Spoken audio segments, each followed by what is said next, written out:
వెళ్ళి సమస్త జనుల్ని నా శిష్యులుగా చేయండి అని. కనుక ఈ రాత్రి ఇక్కడ ఉన్న మీలో ప్రతి ఒక్కరు కూడా అలాంటి ఒక తపన కలిగి జీవితంలో, ఆత్మీయ జీవితంలో మీరు ముందుకు వెళ్ళాలి. దేవుడు దాన్ని చూసి ఎంతగానో సంతోషిస్తాడు. ఇంకొక విషయం ఏంటంటే, మన వాక్యంలోకి వెళ్ళబోయే ముందు అసలు ఇలాంటి సభలు జరిగిన ప్రతిసారి ఒక్క ఆత్మ రక్షించబడితే ఈ పాటికి ఎన్ని లక్షల ఆత్మలు రక్షించబడాలి? అది ఏ సంఘం అయినా, అది ఏ మినిస్ట్రీ అయినా, లేకపోతే అది ఏ చర్చ్ అయినా, ఇలాంటి సభల ద్వారా ప్రతి సభలోనూ ఒక్క ఆత్మ రక్షించబడితే. కానీ మనుషులు ఆత్మలు రక్షించబడటం కంటే బాగా జరిగిందా లేదా, బాగా వచ్చారా లేదా ఎక్కువ మంది, లేక అక్కడ కార్యక్రమాలన్నీ ఎలా జరిగినాయి. రాత్రి నకరేకల్ మీటింగ్ లో నా జీవిత కాలంలో నేను అంత కేక్ ఎప్పుడు చూడాలి. అంత పెద్ద కేక్ ఎంత ఉందనుకుంటున్నారు మీరు? ఇదిగో ఈ డయాస్ కి డబుల్ ఉంది. దానికంటే పెద్దది మీరు ఎవరైనా చూసారేమో కానీ నేనైతే చూడాల. దీనికి డబుల్ అంటే ఇక్కడ స్టార్ట్ అయ్యి ఇక్కడ వరకు ఉంది. నాతో పాటు ఒక ఆయన వచ్చాడు, ఆ నకరేకల్కి. ఆయన అన్నాడు, అన్న మనకని వేల మంది ఉండి మీరేంటి ఇంత చిన్న కేక్ పెడతారు, ఇదేంటి ఇంత పెద్ద కేక్ ఉంది, ఇంతే మంది ఉన్నారు, ఇంత పెద్ద కేక్ ఉంది ఏంటి అన్నాడు.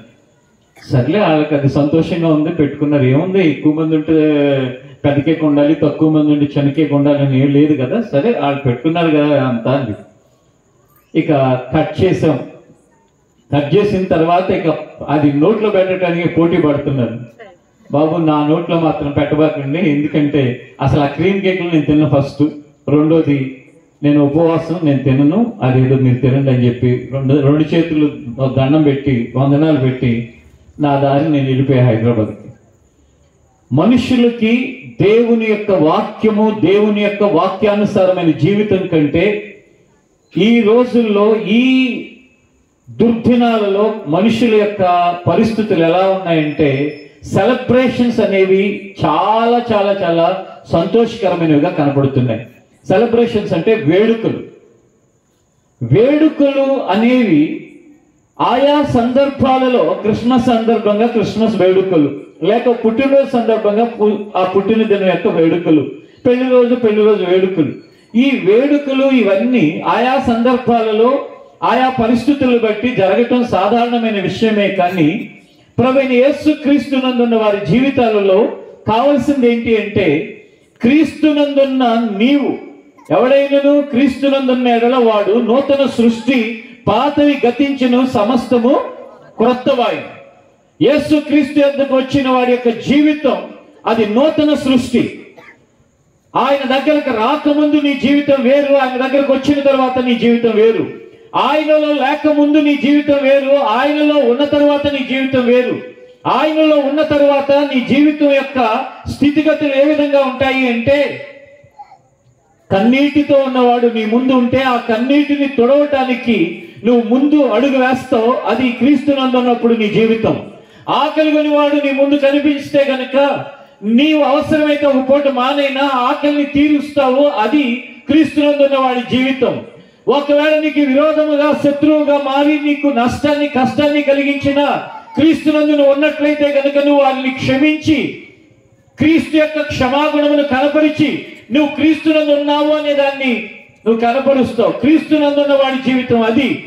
క్రీస్తునందున్న వాడి యొక్క జీవితం. లోకంలో మనుషులు అపవిత్రమైన జీవితాన్ని జీవిస్తూ ఆలోచనలతో, తలంపులతో, ఊహలతో మనిషి యొక్క జీవితం అంతా కూడా పాపములో జీవిస్తూ ఉన్న పరిస్థితుల్లో క్రీస్తునందున్న వాడు తన హృదయ ఆలోచనలు కూడా నీతిగా కాపాడుకుంటూ బ్రతుకుతూ ఉంటాడు. అది క్రీస్తునందున్న వాడి జీవితం. కనుక ఈ సభలో ఇక్కడ కూడి ఉన్న మీరు క్రీస్తునందు ఉన్నాము అని అనుకుంటూ ఈ విధి విధానాలలో బ్రతుకుతున్నారా, లేక మీకు క్రీస్తులో లేని వారికి పెద్దగా ఏమీ తేడా లేదా? తేడా లేకపోతే నువ్వు క్రీస్తునందు ఉన్నావు అనటంలో అర్థమే లేదు. అసలు యేసుక్రీస్తు ఎందుకు ఈ భూమి మీదకి దిగి వచ్చాడు? ఇప్పుడు సాక్ష్యం చెప్తూ తమ్ముడు చెప్పాడు ఏమనంటే, నా మీద ఎవరో యజమానిని పెట్టినట్టుగా, నేనేదో బానిసత్వంతో ఆ బానిసగా అమ్ముడైపోయినట్టుగా సాయంకాలం అవగానే రా రా రా అని పిలిస్తే వెళ్ళి బానిసతో రా అని దానికి మొక్కి, డబ్బులు లేకపోతే అప్పు చేసైనా వైన్ షాపులో డబ్బులు కట్టి తాగేసి దొర చెప్పింది చేశాను దొర అంటే ఇంకోటి అంటే మళ్ళా ఇంకోటి వేసి రేపు రా అంటే మళ్ళా రేపెళ్ళి, ఇలా బ్రతుకుతున్నాను నా బ్రతుకని. ఒక త్రాగుడు, బానిసత్వంలో ఉన్న వ్యక్తి పైన ఉన్న ఆ వ్యసనం అనేది యజమానిగా ఉంటే ఒక బానిసలాగా దాని వెంట అలాగున వెళ్ళిపోతూ ఉంటాడు. ఇంకొన్ని వ్యసనాలు, కొంతమందికి గంజాయి, ఇంకొంతమందికి సిగరెట్లు, ఇంకొంతమందికి గుట్కాలు, ఇంకొంతమంది జీవితంలో అక్రమ సంబంధాలు, ఇంకొంతమంది జీవితంలో ఇంకేదో. ఉదయం లేచిన దగ్గర నుండి సాయంత్రం నిద్రపోయే వరకు నువ్వు దేనికి బానిసగా ఉన్నావు? ఆ బానిసత్వం అనేది యజమానిగా ఉన్న వ్యసనం నిన్ను పీడించి, నిన్ను లాగి నీ జీవితాన్ని నాశనం చేస్తూ ఉంటే, నన్ను కాపాడేవారు ఎవరూ లేరు, నన్ను రక్షించేవారు ఎవరూ లేరని కృంగి కుమిలిపోతున్నావేమో. బైబిల్ చెప్తుంది, లూకాసు వార్త 2వ అధ్యాయం 11వ వచనాన్ని ఒకసారి మనం చదువుకుందాం. దావీదు పట్టణమందు నేడు రక్షకుడు మీ కొరకు పుట్టి ఉన్నాడు, ఈయన ప్రభు అయిన క్రీస్తు. నీ కోసం ఎవరున్నారు? నాకు, నేను ఈ బానిసత్వంలోకి ఇలా బ్రతికేస్తున్నానేంటి? ఇప్పుడు అసలైంది నేను చెప్పటం లేట్ చేశాను. ఆల్కహాల్ ఒక ప్రక్కన, లేక సిగరెట్లు, గంజాయి, లేక మరొకటి అక్రమ సంబంధం, దాంతో పాటు ఈ రోజున భయంకరంగా ఇదిగో ఈ సెల్ ఫోన్లో ఈ బూత్ బొమ్మలు, వీడియోలు అనే వ్యసనం చిన్నవాళ్ళు మొదలుకుని వృద్ధాప్యంలో ఉన్న వారి వరకు అది ఒక యజమానిలాగా, నువ్వు వస్తావా చస్తావా, చూస్తావా చూడవా, రా రా రా అని వేధించి పనులు మానుకుని యజమాని దగ్గర పలికి వెళ్ళినా యజమాని లేని టైం చూసి గమ్మగా ఆన్ చేసుకుని చూడటం, నిద్రలో పోకుండా చూస్తూ ఉండటం, జీవితం అంతా కూడా అసహ్యకరంగా మార్చబడుతూ ఉంటే, వ్యభిచారం ఇదివరకటి రోజుల్లో శరీర సంబంధంగా చేసేవాళ్ళేమో, ఈ దినాలలో మానసిక వ్యభిచారం ఈ ఫోన్ల ద్వారా, ఈ వీడియోల ద్వారా, ఈ ఫోన్ వీడియోలతో మనుషులు పైకి చాలా పెద్ద మనుషుల్లా కనపడుతూ, చక్కటి వస్త్రాలు ధరించుకుని, చక్కటి కార్లు వాడతా, చక్కటి బైకులు వాడతా, పెద్ద పెద్ద ఇళ్ళు కట్టుకుని ఈ రోజున చేస్తున్నది ఏంటయ్యా అంటే, ఆ వ్యసనం అనే ఆ యజమానికి దాసులుగా బ్రతుకుతూ, ఎవరు నన్ను విడిపించేది, ఎవరు నా జీవితాన్ని కాపాడేది, నన్ను రక్షించేవారు ఎవరు లేరా అని జీవితంలో ఆందోళన చెందుతున్నావేమో. ఈ రాత్రి ప్రభు చెప్తున్నాడు, రక్షకుడు నీ కొరకు పుట్టి ఉన్నాడు అని ఆ వార్త ఇప్పుడైనా విను. నేను పుట్టింది దేని కొరకంటే, నువ్వు బానిసగా బ్రతుకుతున్న బానిసత్వంలోంచి నిన్ను విడిపించాలని. నేను ఎందుకు పుట్టాను అంటే, నిన్ను రక్షించడానికి పుట్టాను. ఏ పరిస్థితుల్లో మనుషులు ఏమనుకుంటున్నారంటే, అందరం బాగానే ఉన్నాం కదా, గవర్నమెంట్ నెలసరికి అంత కొంత ఇస్తుంది ఏదో రూపంలో, మంచి బండ్లు కొనుక్కుంటున్నాం, బాగానే ఉంటున్నాం, మంచి తిండి తింటున్నాం.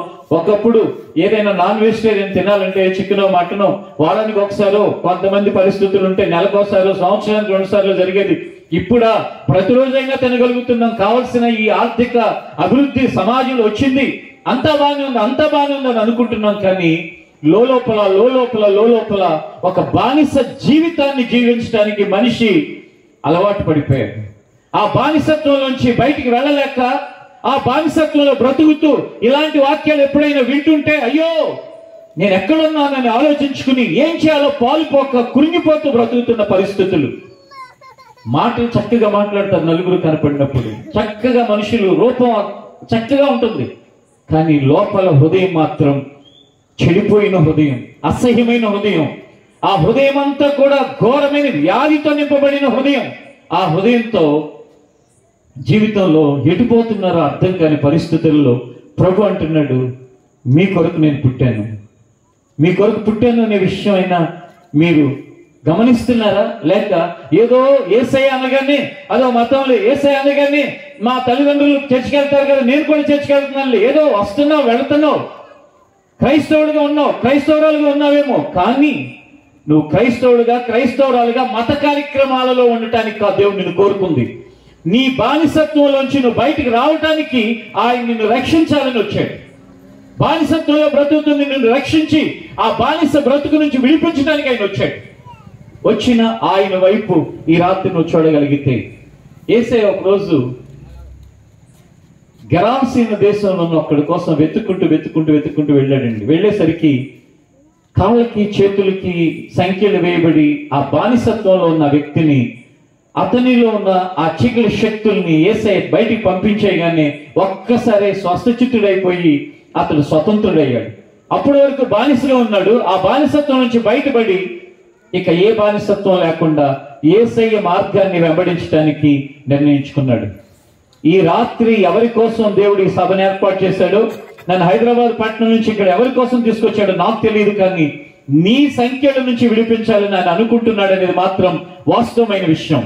నీ బానిసత్వం నుంచి నేను బయటికి తీసుకురావాలని ఆయన అనుకుంటున్నాడు అనేది మాత్రం నిజం. ఆ బానిసత్వాన్ని నువ్వు విడిచిపెడితే నీ జీవితం చాలా అద్భుతంగా ఉంటుంది. నేను ఒక ప్రాంతానికి వెళ్ళినప్పుడు తాడేపల్లిగూడెం అవతల ప్రార్థన అంతా అయిపోయిన తర్వాత అక్కడ తబల కొడుతున్న ఒక వ్యక్తి గవ్వ వచ్చాడు. అయిపోయిన తర్వాత, అన్న నన్ను క్షమించండి అన్న అన్నాడు. నువ్వేం చేస్తా, బాగానే ఉన్నావు కదా, నేను చాలా చోట్ల చూస్తూ ఉంటాను, వాకింగ్ చెప్పేటప్పుడు కబుర్లు చెప్పుకోవటం, ఫోన్లు చూసుకోవడం, ఇట్లాంటి పనికిమాలిన పనులు చేస్తూ ఉంటారు మీ ఇన్స్ట్రుమెంట్స్ కొట్టేవాళ్ళు, నువ్వు బాగానే ఉన్నావు, నేను చూస్తూనే ఉన్నానన్న. అంటే అన్న ఫస్ట్ ఇంకా వాక్యం మొదలు పెట్టగానే రోజు మాకు అలవాటైపోయి రోజు ఆ మీటింగుల్లో ఈ కొట్టడమే మా వృత్తి, మా పని, చేతి పని అలవాటైపోయి అసలు ఎవరు చెప్పినా వినేది లేదు, పెట్టేలేదు, ప్రతి వాడిని ఏదో ఒకటి అనుకుంటూ కూర్చునేవాడిని. మీ వాక్యం కూడా మొదలు పెట్టినప్పుడు ఏదో మొదలు పెడుతున్నా లేదు చెప్తాడు ఈ సోది అంతా అనుకున్నాను. కానీ ఒక 5-10 నిమిషాలు అయ్యేసరికి నేను నా జీవితంలో ఇప్పటి వరకు 15 ఏళ్లుగా ఈ కార్యక్రమం చేస్తున్నాను. మీటింగ్లకు వెళ్తాను, డబ్బులు తీసుకుంటాను, కొడతాను, వస్తాను, తక్కువ ఎక్కువ ఏదో ఒకటి, కానీ నా జీవితంలో వాక్యాన్ని వినలేనే లేదు. ఆ వాక్యం నా జీవితాన్ని ఏం మార్చలేదు. కానీ ఈరోజు నా హృదయాన్ని ఆ వాక్యం తాకి నేను తప్పు చేస్తున్నానని, నేను మారాలని, నా జీవితం ఈ యొక్క భయంకరమైన పరిస్థితుల నుంచి బయటపడాలని మాత్రం నాకు అనిపించింది. నా కోసం ప్రార్థన చేయండి. నేను మారు మనసు పొందాలనిపించింది నా 15 సంవత్సరాల ఈ జర్నీలో మొట్టమొదటిసారి అన్నాడు. ఇలాగ నా జీవితంలో అలవాటైపోయింది. ఇన్స్ట్రుమెంట్స్ అలవాటైపోయినాయి, సౌండ్ సిస్టమ్స్ అలవాటైపోయినాయి, ఫోన్లలో ఫోటోలు తీయటం అలవాటైపోయింది, వీడియోలు తీయటం అలవాటైపోయింది, పాటలు పాడటం అలవాటైపోయింది, ప్రార్థనలు రావటం అలవాటైపోయింది. కానీ జీవితం మాత్రం మార్పు లేదు. ఆరాధన చేస్తుంటే కొంతమంది కన్నీటితో అలా ఆరాధనలు ఉంటాయి. కొంతమంది పిల్లలు ఇక ముందు వరుసలో కూర్చుని 2 వరుసలు ఆడడానికి ఇట్లా చూస్తున్నారు, ఇటు ఆరాధన జరుగుతున్నారు, అడుగుదిరిగి చూస్తున్నారు. చెప్తున్నాను, ఇది ఈ క్రిస్మస్ సందర్భంగా పెట్టిన ఈ ప్రార్థనలో ఇక్కడ స్థానికంగా సేవ చేస్తున్న సేవకుడికి, అలాగే ఆ సేవకురాలకి, ఇంకా ఉన్న పెద్దలకి, ఎందుకంటే మీరందరూ సంఘం కాబట్టి ఆ పిల్లల మీద ఫోకస్ పెట్టండి. వాళ్ళు బాల్యం నుండే మారు మనసు అనుభవంలోకి వచ్చేటట్లుగా వాళ్ళ మీద శ్రద్ధ పెట్టకపోతే ఏం ఉపయోగం? ఆ తర్వాత కొంతకాలం తర్వాత వాళ్ళకి మారు మనసు లేకపోతే మారు మనసు పొందిన వాళ్ళు కూడా డిస్టర్బ్ అయిపోతారు, తల్లిదండ్రులు డిస్టర్బ్ అయిపోతారు, కొత్త వాళ్ళు డిస్టర్బ్ అయిపోతారు. వాళ్ళ మీద ఫోకస్ పెట్టి కాస్త ఈ వ్యవహారాలన్నీ తగ్గించి కాస్త, ఏ వ్యవహారాలు అంటే ఈ ఫోటోలు, ఈ వీడియోలు, లేకపోతే ఇంకోటి లేకపోయినా పర్లా, సంఘములో ప్రతి వ్యక్తి ఉండటమే తప్పు కాదు. కానీ దానికంటే ప్రాధాన్యమని, దానికంటే ముఖ్యమైనది సంఘములో ఉన్న పిల్లలు బాల్యము నుండి వారు దైవ భయములను, దైవ నీతిలోను వారు మారు మనసు పొందాలనే ఒక ఆసక్తితోనూ ఉండటం ఎంతో ఎంతో అవసరం. చెప్పే కదా, ఒక వ్యక్తి 70 మందిని తీసుకొస్తే, అలా మీ హెవెన్ మినిస్ట్రీలోనో ఇంకా మీరు వెళ్ళే ఇంకా బయట సంఘాల నుండి వచ్చిన వాళ్ళు, మీ సంఘ సభ్యులందరూ కూడా 70 మందిని గత 7 మందిని దేవుళ్ళకి నడిపిస్తే సంఘం సంవత్సరం ఎంత విస్తరించాలి? సంఘ విస్తరణ ముఖ్యమైనదని కూడా నేను చెప్పట్లా. పరలోక రాజ్యం విస్తరించాలి. మన చుట్టూ 100 మంది, 1000 మంది, లక్షల మంది దేవుని రాజ్యం వైపు కాకుండా వాళ్ళ దారి ఇంకొక వైపు వెళ్ళిపోతున్నారు.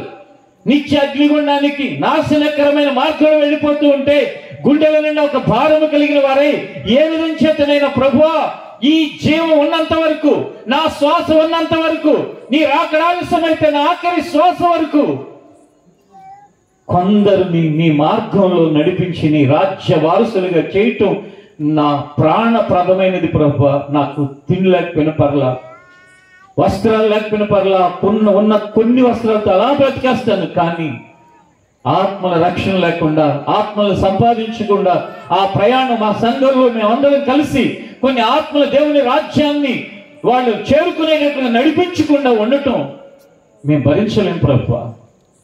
ఈ భారం ఉందా? ప్రభువైన యేసు క్రీస్తు రక్షకుడుగా ఈ లోకంలో ఆయన పుట్టాడు 2000 సంవత్సరాల క్రితం. దాని 10వ వచనాన్ని ఒకసారి చూడండి. అయితే ఆ దూత భయపడకుడి, ఇదిగో ప్రజలందరికీ కలగబోవు మహా సంతోషకరమైన సువార్తమానమును నేను మీకు తెలియజేయుచున్నాను. దావీదు పట్టణమందు నేడు రక్షకుడు మీ కొరకు పుట్టి ఉన్నాడు. చాలు, భయపడకండి. దేవదూతలు ప్రత్యక్షమయ్యేసరికి అక్కడ అందరూ భయపడుతున్నారు. భయపడుతుంటే దేవదూతల ద్వారా దేవుడు చెప్పించాడు, భయపడకండి, ప్రజలందరికీ కలగబోయే మహా సంతోషకరమైన వర్తమానము నేను తెలియపరుస్తాను. ఈ వర్తమానం ఏంటో తెలుసా? ప్రజలందరికీ కలగబోయే మహా సంతోషకరమైన వర్తమానం. ఏ వర్తమానం అంటే యేసయ్య పుట్టాడనే వర్తమానం. మనం పాడి పాడి పాడి చెప్పి చెప్పి చెప్పి ఏం చెప్తా ఉంటారులే అని అదొక ఈజీగా అలవాటుగా అయిపోయింది. కానీ ప్రజలందరికీ కలగబోయే మహా సంతోషకరమైన వర్తమానం అది.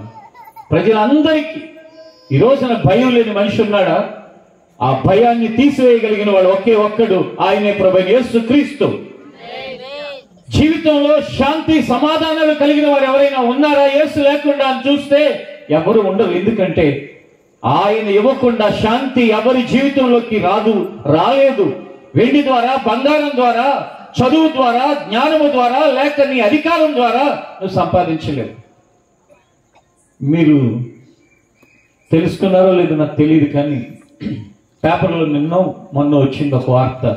నిన్న అనుకుంటా, మీ పట్టణంలోని ఖమ్మంలో ఒక వ్యాపారవేత్త ఆత్మహత్య చేసుకుని చచ్చిపోయాడు అనే వార్త. కోట్ల ఆస్తుంది, కానీ ఇంట్లో సమాధానం లేదు. అతను ఎవరో ఏంటో నాకు తెలియదు, కానీ ఆ వార్త నేను చదివినప్పుడు ఓహో మన తమ్ముడుండే ఖమ్మమే కదా, ఇక్కడ మనం వెళుతూ ఉంటాం అని అనుకున్నాను. కోట్ల ఆస్తుంది, కానీ ఇంట్లో పిల్లల మధ్యలో సఖ్యత లేక, సమాధానం లేక, ఇక జీవితంలో ఆ డబ్బు సంతోషం ఇచ్చిందా? ఆ డబ్బు బ్రతకడానికి అతనికి ధైర్యాన్ని ఇచ్చిందా? ఆ డబ్బు అతని జీవితంలో ఏం చేయగలిగింది? ఏమీ చేయలేకపోయింది. విషయాన్ని తీసుకుని మరణంలో ఒక ఉత్తరం రాసి జీవితాన్ని వదిలిపెట్టేశారు. ఇంగ్లీష్లో గివప్ అంటారు. ఇచ్చేశారు జీవితాన్ని. ఎందుకంటే జీవితం యొక్క అర్థం తెలియక, దాని పరమార్థం ఏంటో అర్థం కాక, జీవితం ముగించబడిన తర్వాత ఎక్కడికి వెళ్తామో ఏమవుతుందో తెలియక, ఒకవేళ తనకు తెలిసిందేదైనా ఉంటే అది నమ్మలేక, జీవితం ఇది కాదు. ఈ జీవితం మనం చూస్తున్నాం. నేను మిమ్మల్ని 10-15 ఏళ్ళుగా చూస్తున్నాను, నన్ను కూడా మీరు చూస్తున్నారు. మనం చూస్తూనే ఉంటాం. మన మధ్య నుండి కొందరు వెళ్ళిపోతూ ఉంటారు. అది నేను అవ్వచ్చు, ఇంకొకరు అవ్వచ్చు, మీరు అవ్వచ్చు, ఎవరైనా అవ్వచ్చు.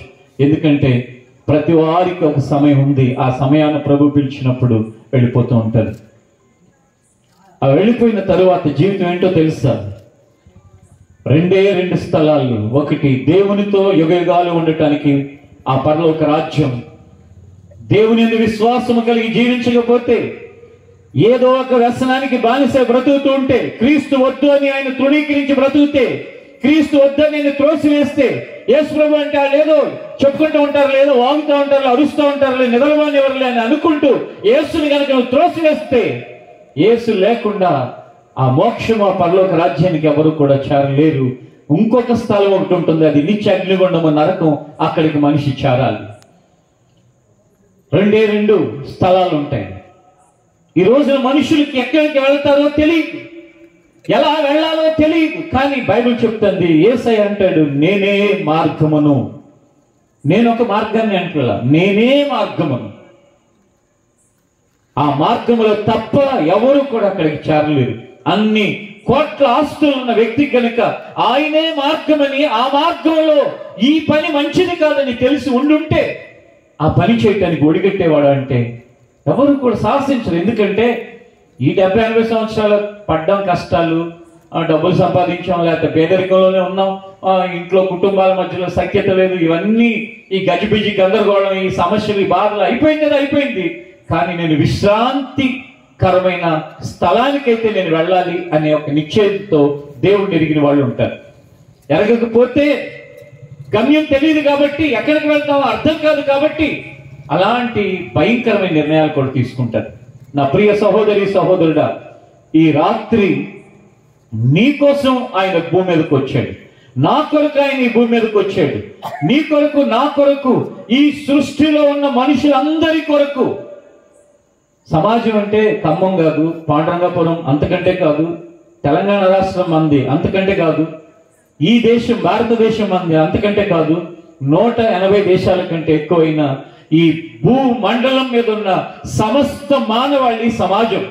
ఈ సమాజంలో ఉన్న మానవాళి యొక్క రక్షణ కొరకు, వారి శాంతి సమాధానముల కొరకు, వారి జీవితంలో ఉన్న బానిసత్వం నుంచి విడిపించడం కొరకు, వారి బంధకాలను తెంచడం కొరకు క్రీస్తు దిగొచ్చాడు. ఒకసారి యెషయా గ్రంథం 61వ అధ్యాయం 1వ వచనం నుండి అక్కడ రాయబడిన కొన్ని మాటలు మనం చదువుకుని ముందుకు వెళ్దాం. చూడండి. ప్రభువు యెహోవా ఆత్మ నా మీదకి వచ్చి ఉన్నది, దీనులకు సువార్తమానం ప్రకటించుటకు యెహోవా నన్ను అభిషేకించెను. నలిగిన హృదయము గల వారిని దృఢపరచుటకును, చెరలోనున్న వారికి విడుదలను, బంధింపబడిన వారికి విముక్తిని ప్రకటించుటకును. ఒక్క నిమిషం చూడండి, అక్కడ ఏముంది? దీనులకు మంచి వర్తమానమును ప్రకటించడానికి ఆయన నన్ను అభిషేకించాడు. యేసయ్య రాకముందే ఆయన గురించిన ప్రవచన వాక్యం ఇది.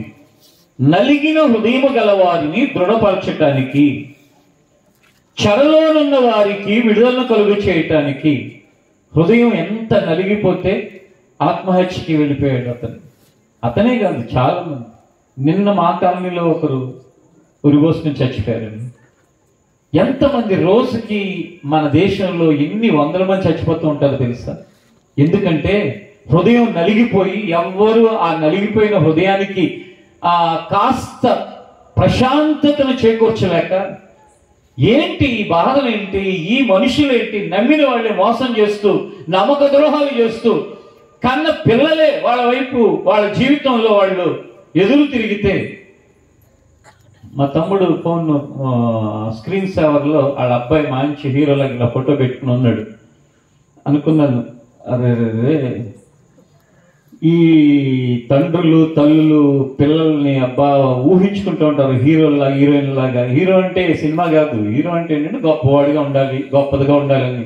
కానీ పెరిగి పెద్దవాళ్ళు అవుతారు. ఆ హీరో గారే నిన్న ఆయన ఆత్మహత్య కారణం. మీకు తెలుసా? మీ ఊర్లోనే జరిగింది. ఏ హీరో గారు? చిన్నప్పటి నుంచి గుండెల మీద పడుకోబెట్టుకుని, భుజాల మీద ఎత్తుకుని, ఆడించి, సైకిల్ నేర్పి, కార్లు కొనిచ్చి, కోట్లు ఆస్తులు సంపాదించి, నా కొడుకు ఈ సమాజంలో గొప్పడిగా ఉండాలి, నా కూతురు గొప్పదిగా ఉండాలని ఆరాటపడే తల్లిదండ్రుల యొక్క మరణానికి ఎవడరా కారణం అంటే ఇదిగో వీళ్ళు. కారణం ఏంటి? నలిగిన హృదయానికి కాస్త ప్రశాంతతను చేకూర్చే మనుషులు ఎవరైనా ఉంటున్నారా? ఒక్క యేసు ప్రేమ అనేది ఉంటే తప్ప, ఎవరైనా యేసు ప్రేమ ఉన్నవాళ్ళు తప్ప నలిగిన హృదయాన్ని ఇంకేం చేస్తున్నారు తెలుసు? ఇంకా నలగొడుతున్నారు. జీవితం అంతా కూడా అస్తవ్యస్తంగా మార్చబడుతుంది. నా ప్రియ సహోదరుడా, సహోదరి, యేసయ్య ఈ భూమి మీద పుట్టింది, ఈ లోకానికి వచ్చింది, పరలోకాన్ని విడిచిపెట్టి తన తండ్రి పంపగా ఎందుకొరకంటే నలిగిన నీ హృదయాన్ని దృఢపరచడానికి. చూడండి, అక్కడ ఇంకేముంది?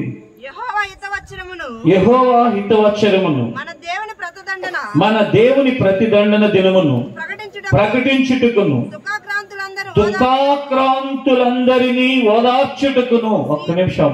దుఃఖాక్రాంతులందరినీ ఓదార్చడానికి ఈ రాత్రి మాటలు ఎక్కడ ఉండి వింటున్నా, ఇంట్లో ఉండి వింటున్నా, ఏ ప్రక్కన ఉండి వింటున్నా, దుఃఖముతో ఉన్న నిన్ను ఓదార్చటానికి యేసయ్య పుట్టాడు.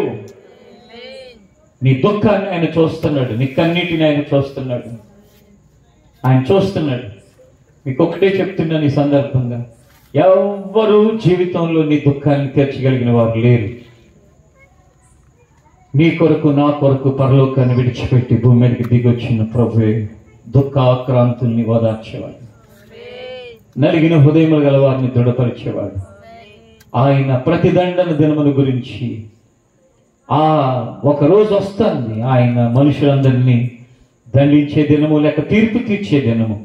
ఆ దినముల గురించి ప్రకటించడానికి ఆయనను తండ్రి ఈ భూమి మీదకి పంపించాడు. ప్రభు యొక్క ఆ మాటల ద్వారా నువ్వు నిజంగా రక్షణ పొంది నీ ప్రయాణాన్ని కొనసాగిస్తున్నావా? నేను ప్రారంభంలో చెప్పినట్లుగా మత కార్యక్రమాలలో, కొంచెం ఆడంబరాలలో, వేడుకలతో అలా బ్రతికేస్తున్నావు క్రైస్తవ్యంలో. నిజంగా గనుక ఒక రక్షణ, లోతైన మారు మనసు కలిగి రక్షించబడితే నీ ప్రతి దినము నీ హృదయంలో ఏం తపన ఉంటుందో తెలుసా? అయ్యో, నా చుట్టూ ఇంతమంది దేవుణ్ణి ఎరగకుండా బ్రతుకుతున్నారు, వీళ్ళ రక్షణ కొరకు నేను ఏం చేయాలి? కన్నీరు విడుస్తావు ప్రతిరోజు. నా కుటుంబ సభ్యుల రక్షణ లేని వారి కొరకు నేనేం చేయాలి? అయ్యో, నా ఇరుగు పొరుగు వారిలో రక్షణ లేని వారి కొరకు నేను ఏం చేయాలి? నేను చెప్పాను కదా, 60-70 మందిని నడిపించిన వ్యక్తి తిని త్రాగి సుఖంగా పడుకుంటే రక్షణలోకి రాలా. వాళ్ళ కోసం ప్రార్థన చేయటం, వాళ్ళని ప్రేమించటం, వారిలో కొంతమంది ద్రోహం చేసిన వాళ్ళని క్షమించటం, యేసు మనస్సు కలిగి బ్రతికితే ఆ మనస్సు ద్వారా ఆత్మల రక్షణలోకి వస్తాయి. మీరు ఎంతమంది, మిమ్మల్ని ఎవరైనా అన్యాయంగా ఒక మాట అన్నారు అనుకోండి, క్షమించేసి నేను మరలా రేపటి నుంచి వాళ్ళతో ప్రేమగానే ఉంటానని వాళ్ళు ఎంతమంది ఉన్నారు? మీకు మీరే ప్రశ్న చేసుకోండి. మిమ్మల్ని అందరినీ ఆన్సర్లు నేను వినటానికి కుదరదు కదా. మరలా నేను ఏసయ్యా మా చర్చిలోకి అన్ని తీసుకురా, రక్షణ పొందాలి అంటూ నిన్ను ఒక మాట అంటే భరించలేవు, నిన్ను అవమానపరిస్తే సహించుకోలేవు, నీకేమన్నా చేస్తే ఇంకంతే సంగతులు. ఎందుకు? ఎంతకాలం అట్లా? మీకు ఒక విషయం తెలుసా? 2024 దాటి 25లోకి వెళ్ళాం అనుకోండి, మనం చచ్చిపోయే సంవత్సరం ఇంకోటి దగ్గర పడుతుందని తెలుసా? ఎందుకంటే చచ్చిపోవడం అంటే ఎవరికి ఇష్టం ఉండదు అసలు. ఆ మాట ఇంటానికే మొన్న నాకు ఒకరు చెప్తున్నారు, క్రైస్తవులు అమెరికాలో ఉంటారు, మా ఇంట్లో చావు అనే మాట బ్యాన్ అంటారు. చావు అనే మాటను బ్యాన్ చేయగలరు కానీ చావును బ్యాన్ చేయలేరు. అది గుర్తుపెట్టుకోండి. బ్యాన్ అంటే తెలుసు కదా, ఆ మాట వినపడకూడదని పెట్టేశాడంట ఆ ఇంటి యజమాని. చావు అనే మాట మాత్రం, ఎవరు చచ్చిపోయినా చావు అనే మాట నా చెవులు వినపడకూడదు, మన ఇంట్లో మాట్లాడకూడదని. కానీ దాన్ని ఆపగలరు ఎవరైనా? ఎవరు ఆపలేదు. 25లోకి వెళ్ళామంటే కనుక మనకి మన పలక మీద వేసేది, దాన్ని ఏమంటారు? పలక, స్టోన్ పలకన్నా అనొచ్చు, రాయి పలక, లేకపోతే ఆ స్టోన్ నువ్వు మార్బుల్ వేసుకున్నా, లేకపోతే నువ్వు గ్రానైట్ వేసినా, లేకపోతే నువ్వు బంగారు ఒక ఇదేసినా, తాపడం పెట్టి ఒకటి ఏదైనా రేకేసినా, 25లోకి వెళ్ళామంటే ఒక సంవత్సరం దగ్గర పడిపోయినట్టే. జీవితం మనం ఊహించినట్లుగా శాశ్వతమైనది కాదు, లేకపోతే మనం ఏదేదో అనుకుంటున్నట్లుగా అది ఎప్పుడో వచ్చేది కాదు. ఒక్క సంవత్సరం దాడుతుంటే దగ్గర పడుతుంది. ఈ లోకంలో నీ యొక్క శరీర సంబంధమైన అనేక రకాలైన నీ తొందరలు విడిచిపెట్టి నీ జీవిత పరిస్థితులన్నిటినీ క్రీస్తు మనస్సు కలదానిగా బ్రతకటానికి ఒక తీర్మానానికి వచ్చి, ప్రభువా ఈ క్రిస్మస్ సందర్భంగా ఏర్పాటు చేసిన ఈ ప్రార్థన, తమ్ముడు చెబుతూ 2 సార్లు చెప్పాడు, విందు భోజనం ఉందని. మరి విందు భోజనం లేకపోతే మీరు కూర్చునేవాళ్ళు, కొంతమంది వెళ్ళిపోయేవాళ్ళు ఈ పాటికి, లేకపోతే వర్షం పడినప్పుడే కొంతమంది వెళ్ళిపోయేవాళ్ళేమో, మరి నాకు తెలియదు. కానీ జీవితంలో మాత్రం గుర్తుపెట్టుకోండి, అదేంటంటే విందు భోజనాలు ఎప్పుడైనా చేయొచ్చు, ఎన్నిసార్లైనా మనం చేయొచ్చు, అవి చేయకపోవచ్చు. నాలాంటి వాడికి ఎన్ని రోజులు విందు భోజనాలు మనుషులు పెట్టినా ప్రార్థన అయిపోగానే వెళ్ళిపోతూనే ఉంటాను. కారణం ఏంటంటే ఎన్నో రోజులు అవి ఉపవాసాలుగానే అయిపోతూ ఉంటాయి. ఎందుకు చెప్తున్నానంటే ఈ మాటలు, జీవితంలో ఈ విందు భోజనాలు, ఈ వ్యవహారాలు, ఈ కార్యక్రమాలు, ఇవన్నీ రోజు ఏదో ఒక రకంగా వాళ్ళు ఇల్లు కట్టుకున్నారనో, వీళ్ళ పుట్టినరోజనో, వాళ్ళ పెళ్లి రోజనో, వీళ్ళ పెళ్ళనో, లేకపోతే వాళ్ళ ఆ కార్యక్రమం ఇక జరుగుతూనే ఉంటాయి. కానీ నీ గుండెలలో ప్రతిరోజు ఒక భారం అయితే ఎప్పటికీ వదలకూడదు. అది ఏంటంటే నశించిపోతున్న ఆత్మలు రక్షించబడాలనే భారం. నశించిపోతున్న ప్రజలు కొందరైనా దేవుని రాజ్యం వైపుకి నడిపించబడాలి. నా వంతులో నేను ప్రయాసపడాలి, నేను నా జీవితాన్ని ఆ పని కొరకు అప్పగించుకోవాలి, అది నా బాధ్యత. సంఘంలో నీకు ఏ బాధ్యతలు ఉన్నా కూడా ఆ బాధ్యతలతో పాటు ముఖ్యమైన బాధ్యత ఏంటంటే ఆత్మల రక్షణ బాధ్యత. ఆ బాధ్యత నీ జీవితంలో సరిగా నిర్వర్తించకపోతే గనుక పరలోకం వెళ్ళిన తర్వాత నీ జీవితంలో ఏం పొందుతావయ్యా అంటే, పరలోక రాజ్యంలో నీ స్థానం ఎక్కడో మూల ఉంటుంది. అదే ఆత్మల రక్షణ కొరకు ప్రయాసపడి కొన్ని ఆత్మలు సంపాదిస్తే, మంచి పోరాటం పోరాడాను, నా కొరకు ఒక నీతి కిరీటం ఉంచబడింది అని చెప్పిన పౌలు యొక్క మాటల వలె నీకోసం కూడా చక్కటి కిరీటం సిద్ధపరచబడి ఉంటుంది. కిరీటం కావాలా? కిరీటం లేకుండా ఎట్లా కూడా పరలోకానికి వెళ్తేనే చాలా. ఇక్కడ స్టేజ్ మీద పిల్లలు పాడుతుంటే తల్లులు ఎంత ఆనందపడుతున్నారంటే సంతోషపడిపోతున్నారు. ఇది మళ్ళీ ఒక 10 రోజులు అయితే మర్చిపోతాం. మరి పరలోకంలో నీకు ఒక కిరీటం వస్తుందంటే అది ఎప్పుడు ఎన్ని రోజులు ఉంటుంది అనుకుంటున్నారు? ఈ స్టేజ్ లాగాను లేకపోతే ఈ పెళ్లిలాగా. పెళ్లి అంటే అసలు పెళ్ళప్పుడు మీలో పెళ్లిళ్ళు చేసుకున్నాను అంత ఎంత ఉత్సాహంగా ఉన్నారు. ఆ సంతోషం ఏమైపోయింది ఇప్పుడు? ఈ దరిద్రంగా ఎందుకు చేసుకున్నాను, లేకపోతే ఈ దరిద్రాలు ఎందుకు చేసుకున్నాను, ఇప్పుడేం తిట్లు. ఆ రోజుల్లో ఇక అసలు ఊహల్లో తేలియాడిపోతాయి. ఇక పెళ్లికి ఇప్పుడు కూడా చేసుకుంటూ ఉంటారు కదా, ఇప్పుడు సీజన్ అనుకుంటా. ఆ పెళ్లి రోజు, ఆ పెళ్లి ముందు ఇక ఫోన్లు, ఇప్పుడే టెక్నాలజీ పెరిగిపోయి వీడియో కాల్స్, ఆ కాల్స్, ఈ కాల్స్, మహా ఆనందంగా సంతోషంగా ఉత్సాహంగా ఉంటారు.